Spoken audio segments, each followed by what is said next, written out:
ሰላም ጤና ይስጥልን ክቡራትና ክቡራን አድማጭ ተመልካቾቻችን ከኢትዮ ኒውስ 24 የረፋድ ዜና ሰዓታችንን ጠብቀን ተገኝተናል። በቆይታችን አጫጭር ዝርዝርና አሁናዊ ዜናዎችን ትሰማላችሁ። በቅድሚያም አቤት ዜና ርዕሰ ጉዳዮችን እናስደምጣችሁ። በአማራ ክልል የሚሊሻ ኃይሉ የሞኝ ፖለቲካ ውስጥ ነው ሲባል ምንም የእውቀትና ማስተዋል የሌለው የሚሊሻ ታጣቂ ከአገዛዙ አመራሮች የሚሰጠውን ፕሮፓጋንዳ በመቀበል በትምህርት ገበታ ላይ ጭምር ያሉ ወጣቶችን ቀጥታ ህይወታቸውን የመንጠቅ ስራ እየሰራ መሆኑ ሲሰማ፣ ትናንት በክልሉ የተፈጸመው ዘግናኝ ጥቃት ህዝቡን ከቤት ያስወጣ ቁጣ ቀስቅሷል። አድጎ ያላበቃው ለጋው ወጣት በሚሊሻ ኃይሎች አሳዛኝ ሞት ተፈርዶበት ህይወቱን አጥቷል። በፋኖ ኃይሎችና በአገዛዙ ታጣቂ ወታደሮች መካከል አሁንም ውጊያዎች እንደቀጠሉ መሆናቸው ሲሰማ፣ የአማራ ክልሉ ከፍተኛ አመራር ከከበባ ጥቃት መውጣታቸው ተሰማ። አመራሩ ወደ ወሎ ቀጠና አምርተው ነበር ሲባል በፋኖ ኃይሎች በተደረገው ከበባ ጥቃት በርካታ ሰራዊት አባላት መስዋዕት ሆነው እኒህ አመራር መውጣታቸው ነው የተገለጸው። በደቡብ ጎንደር ዞን በተለያዩ አቅጣጫዎች በተደረጉ አውደ ውጊያዎች የመከላከያ ሰራዊቱ ከፍተኛ አመራሮች መሞታቸው ተሰማ። ከደብረ ታቦር ከተማ በቅርብ ርቀት ዋና ዋና መስመሮችን የዘጋም ከባድ ተጋድሎ የተደረገ ሲሆን ለቁጥር የሚያዳግት ጥምር ጦርና የጦሩ አዛዦች የጥይት ሲሳይ ሆነው ቀርተዋል። በቀጠናው ትናንት የተጀመረው ከባድ ውጊያ ዛሬም መቀጠሉ ተረጋግጧል። ይህ በእንዲህ እንዳለ በመከላከያ ሰራዊቱና በሚሊሻ ኃይሉ በኩል የእርስ በርስ ተኩስ መከፈቱ ተገልጿል። ባለፈው ዓመት ብቻ ለአፍሪካ ህብረትና ለተባበሩት መንግስታት ድርጅት ደብዳቤ ጽፌ ነበር ሲሉ ዶክተር ደብረጽዮን ገብረሚካኤል ተናገሩ። የትግራይ ጊዜያዊ አስተዳደር ፕሬዝዳንቱን ሌተናል ጀነራል ታደሰ ወረደን አባረው የክልሉ ፕሬዝዳንትነት ስልጣኑን የተቆጣጠሩት ዶክተር ደብረጽዮን ገብረሚካኤል ጋዜጣዊ መግለጫ የሰጡ ሲሆን መነጋገሪያ ሀሳቦችንም አንስተዋል። የፕሬዝዳንትነት ስልጣኑን መልሰው ከያዙ ወዲህ ለመጀመሪያ ጊዜ በሰጡት በዚህ ጋዜጣዊ መግለጫ የፕሪቶሪያን ስምምነት በመጣስ የፌዴራል መንግስቱን ከሰዋል። ከህወሓት ሰዎችና ከፋኖ ታጣቂዎች ጋር ከባድ ውጊያና ውጥረት ውስጥ ያለው አብይ አህመድ በቅርቡ ወደ አስመራ፣ ኢሳያስ አፈወርቂ ደግሞ ወደ አዲስ አበባ ሊጓዙ መሆናቸው ተሰማ። በተለያዩ መንገዶች በህዝብ የተጠሉት የብልጽግናው ሰው አዲስ ግንኙነት ከኢሳያስ አፈወርቂ ጋር ማድረግን በህልውና ለመቆየት እንደ ቀዳሚ አማራጭ ይዘውታል ተብለዋል። አድማጭ ተመልካቾቻችን እነዚህና ሌሎች መረጃዎችንም እያደመጣችሁ ቆይታችሁን እኛ ጋር አድርጉ። ወደ ዝርዝር ዘገባዎቻችን አለፍን።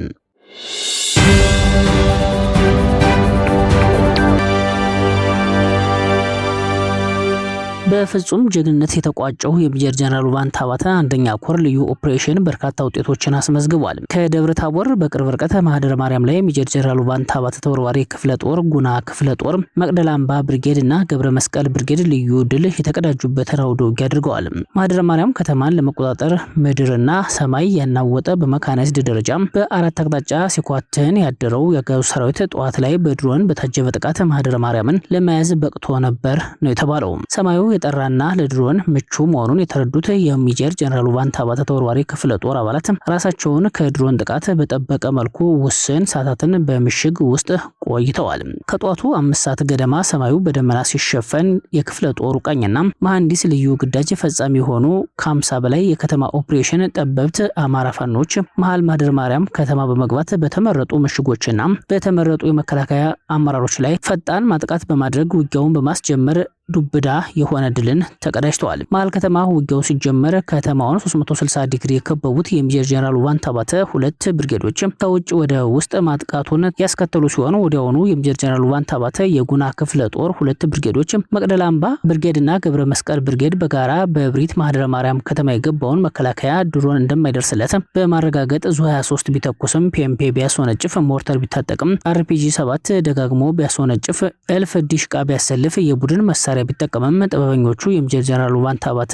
አብራኮች በአርበኛ ቻላቸው አገኝ፣ በአርበኛ ተመስገኑ ባንተ፣ በአርበኛ ደርሶ ይሁኔ እየተመሩ የጠላትን ምሽግ በፍጥነት መደረማመስ ችለዋል የተባሉት ከፍተኛ ወታደራዊ አመራሮች ሲሞቱ ከ2 ሰዓታት እልህ አስጨራሽ ውጊያ በኋላ ከቀኑ 7 ሰዓት ላይ ጠላት በኃይል ተንበርክኮ የማህደረ ማርያምን ምሽግ ለቆ እንዲወጣ ተደርጓል። ከማህደረ ማርያም ተገዶ እንዲወጣ የተደረገው ይህ ኃይል ጠቅልሎ እንዲወጣ ሲደረግ ወደ ግንዳ ጥመም እስቲ አቅጣጫ የተጓዘ ሲሆን ከቀኑ 7 ሰዓት እስከ ምሽት 1 ሰዓት ከ30 እልህ ጭራሽ መደበኛ ውጊያ ተደርጓል። ጠላት የተመካባቸው የግንዳ ጥመም ተራሮች በፋኖቹ የማይደፈር ክንድ ተደፍረዋል። ማህደረ ማርያም የጀመረው አውደ ውጊያ አድማሱን አስፍቶ ወደ ክሬቸር፣ ገንሸል፣ ናዳ መተረይ፣ ዘገቦ ጽዮን፣ ሹማባሌም፣ ረቻ ገብርኤል፣ ግንዳጠመም፣ ጋጀልደታ፣ እጃግሬም፣ እማወተተ ጊዮርጊስ፣ መሰሽ ቆይኝ ሚካኤል፣ አባሱ ባለው መገንጠያ መተረይና ጋጀል ላይ እላስጨራሽ ውጊያዎችን አድርገው በድል ወጥተዋል። በሌላ በኩል ዋንዛዬና አርብ ገበያ ከተማ ላይ ጣና ገላውዲዮስ ክፍለ ጦርን ለማፈን በአራት አቅጣጫ በሰርገጅ ማርያም፣ በሐሙሲት፣ በበከስ እና በአንበሳሜ በኩል የገባ የጠላት ኃይል ፋኖን ለማፈን ሰርገጅ ማርያምና ዋንዛዬ ከተማው ላይ ሞክሮ በጣና ገላውዲዮስ አብሪ ኮከብ ልጆች ከባድ ምትን አስተናግዷል። ውጊያው የአካልና የቁስ ኪሳራ ሲደርስበት 11 መከላከያ አባላቶች በዚህ ግንባር ሞተዋል። ከበባውን ሰብረው ከወጡ ብርጌዶች መካከልም አፈረውሃናት ብርጌድ ወንድሞቻቸው የሜጀር ጀነራል ዋንታ ባተ ተወርዋሪ ክፍለ ጦርና የጉና ክፍለ ጦር አካል የሆኑት መቅደላ አምባ ብርጌድና ገብረ መስቀል ብርጌድ ማህደር ማርያም ከተማ ላይ ውጊያ ላይ መሆናቸውን እንደተረዱ በፍጥነት ከዋንዛዬ አርብ ገበያ ከተማ በመድረስ አርብ ገበያ ከተማ የከተማውን የብልጽግና ሰራዊት ሲገርፉት አምሽተዋል ነው የተባሉት።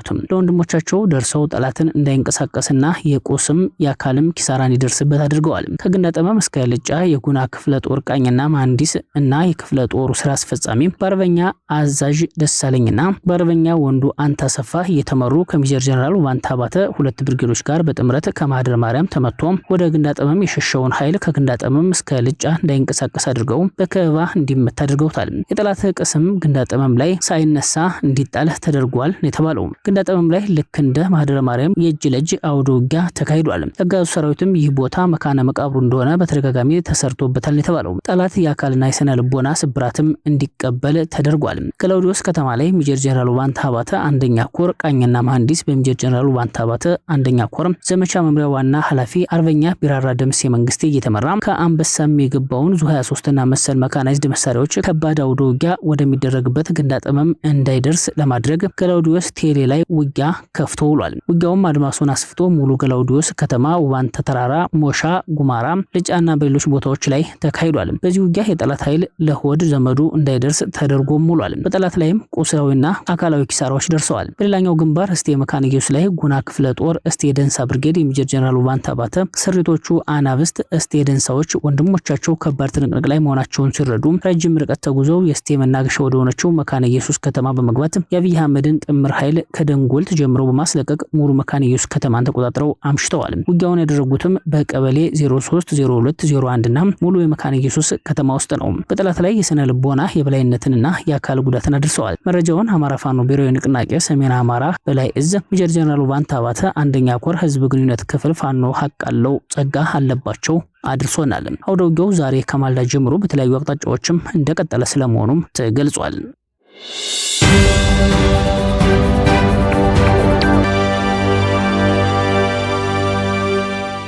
ከላሊበላ ወደ ሰቆጣ ይጓዝ የነበረ የብልጽግና ሰራዊት በተፈጸመበት ደፈጣ ጥቃት ከባድ ኪሳራን አስተናገደ። የአማራ ፋኖ ብሔራዊ ንቅናቄ ወሎ ቤተ አማራ ሚኒሊክ ዕዝ 303ኛ ግዙፉ አሳምነው ኮር አካል የሆነው 30ኛ ክፍለ ጦር ቃኞች ባደረጉት የደፈጣ ጥቃት ከላሊበላ ወደ ሰቆጣ ይጓዝ የነበረውን የብልጽግና ሰራዊት ሰኞ ገበያ ከምትባል ቦታ ላይ ደፈጣ በመጣል ከባድ ሰብአዊና ቁሳዊ ኪሳራን እንዲያስተናግድ አድርገውታል። ጥቃቱ የተፈጸመው ከንጋቱ 12:30 እስከ ጠዋቱ 3 ሰዓት ገደማ ሲሆን 2 መድፍ፣ 5 ኦራል፣ 2 ሲኖትራክ፣ 6 አይሱዚ፣ 3 ፓትሮል ከነሙሉ ቁሳቁሱ ግራና ቀኝ አጅቦ ለማለፍ በተንቀሳቀሰበት ጊዜ ፋኖቹ ገዥ ቦታና ደፈጣ በመያዝ የጠላትን ኃይል አስደንጋጭ ሽንፈት ሰጥተውታል። በተደረገው የደፈጣ ጥቃት ኦፕሬሽን 16 ኃይሎች ሲሞቱ 11 ቆስለዋል። በደረሰበት መብረቃዊ የደፈጣ ጥቃት የተደናገጠው የብልጽግና አገዛዝ ጦር ዙ 23 መሳሪያን በመጠቀም በዘፈቀደ በመተኮስ የሁለት አርሶ አደሮችን ቤትና ንብረት ማቃጠሉንም ለማረጋገጥ ተችሏል።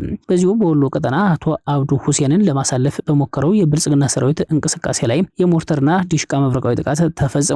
የአማራ ፋኖ ብሔራዊ ንቅናቄ ወሎ ቤተ አማራ ሚኒሊክ ዕዝ 106ኛ ኮር 22ኛ ክፍለ ጦር ሻለቃዎች በሚንቀሳቀሱበት ቀጠና ከጋሸና ወደ ፍላቂት ለማለፍ የሞከረው አብዱ ሁሴን ዙሪያ ጥበቃውን ለማስጠበቅ ከጋሸና፣ ከኮን፣ ከደብረ ዘቢጥ፣ ከቦያ፣ ከሐሙሲት፣ ከድብኮና ከጣጃ ጥምር ሰራዊት አንቀሳቅሶና አጅቦ ሲጓዝ በገጣጤትና ባርቢት እንዲሁም በወቄጣና ስስጊ ከወቄጣና ጋላ ደጀን የሞርተርና የዲሽቃ ጥቃትን አስተናግዷል። አንድ የብልጽግናን አገልጋይ ለማጀብ በርካታ ቁጥር ያለው የጥምር ሰራዊት አባላትና 2 ዙ23 ከ4 በላይ ሞርተርና በርካታ ድሽቃዎችን የተጠቀመ ሲሆን ገጣጢት ተብላ ከምትጠራው ቦታ ላይ የቀኝ አዝማች ተበጀ ወርቁ ፋኖ ኃይሎች ከባድ ጥቃት ሲፈጽሙበት ስስጊና ጋላ ደጀን ላይ የቀኝ አዝማች ጨልፍ ተስፋው ልጆች በሞርተርና ዲሽቃ ሲያርመጠምጡት ውለው ወደ መጣበት ንጹሃኖችን እየደበደበና ህይወት እየነጠቀ እንዲሸሽ ተገዷል። ተጨማሪ ኃይል ከጋሸና በበርካታ መኪኖች የጫኑ ጥምር ሰራዊቶች የጨመረ ቢሆንም ፋኖች ገዥ መሬትን በመያዝ ከየቦታው የተጠራቀመና ያልተገባባ ሰራዊት ሲለበለብ በአይኑ የተመለከተው አብዱ ሁሴንም በፓትሮል ተሽከርካሪ ስውር ጉዞ አድርጎ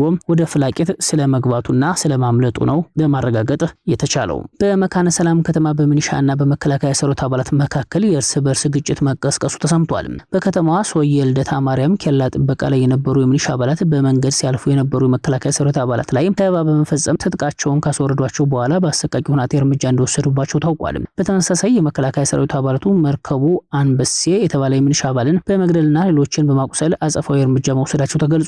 ግጭቱ ተባብሶ ቀጥሎ መከላከያ ሰራዊቱ ግልገል ፋኖ ብሎ በሚጠራቸው የሚኒሻ አባላት ላይ በውጊያ ወቅት በረቀቀ መንገድ ከበስተጀርባ ከመምታት ጀምሮ ባገኘው አጋጣሚ ሁሉ ነጻ እርምጃ እየወሰደ ሲሆን የሚኒሻ አባላቱም መከላከያ ሰራዊቱ በተሰበሰበበት ቦታ የቦምብ ቀለበት በመንቀል ያጥፍቶ ጠፊ እርምጃ ከመውሰድ ጀምሮ በይፋ አጸፋዊ እርምጃ እየወሰዱ መሆናቸው ተብራርቷል።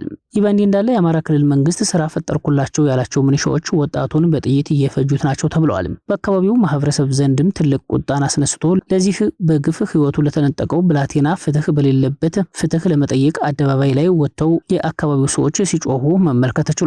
ይህ በምስሉ ላይ የምትመለከቱት ወጣት ልጅ ሱዳይ ይባላል። ገና በልጅነቱ መንግስት አሰልጥኖና አስታጥቆ ባሰማራው ሚኒሻዎች በጥይት ተደብድቦ በግፍ ህይወቱን ተነጥቋል። ይህ ለጋ ወጣት ቤተሰቡን ለማስተዳደርና ራሱን ለመቀየር የሚሰራበትን ባጃጅ ይዞ ከሀርቡ ወደ ኬሚሴ አድርሶ ከኬሚሴ ወደ ሀርቡ እየተመለሰ ያለ ኬላ ጥላሃል ቤንዚል ጭነህ ልታመልጥ ነው በሚል ተራ ምክንያት በአካባቢው የሚገኝ ሚኒሻ በወጣቱ ግንባር ላይ ጥይት ተኩሶ ገሎታል። አንድ መንግስት ያሰማራው ሚኒሻ ነኝ የሚል ምንም ነገር በእጁ የሌለን ተራ የባጃጅ ሹፌር እዛውም አድርጎ ያልጨረሰን የ19 ዓመትን ልጅ ህይወት እንደ ተራ ነገር በሰከንድ በያዘው ጥይት በወጣበት ሲያስቀረው እጅግ ያሳዝናል ሲሉ የአካባቢው የዓይን እማኞች መረጃውን አድርሰዋል። ሌላው አስገራሚ ጉዳይ ይህን ለጋ ሩጦ ያልጠገበ ልጅ የገደለው ሚኒሻ እስካሁን ድረስ በስራ ገበታው ላይ አለ ተብሏል የሚሉት እነዚህ ምንጮች ይህ እንደሚያመላክተው የተሰማራበት ስራ ተስፋኛ ወጣትን መግደል ነውና ሌላ እስኪገድል የተጠበቀ መሆኑ ነው ሲሉ ያላቸውን ቅሬታም ገልጸዋል።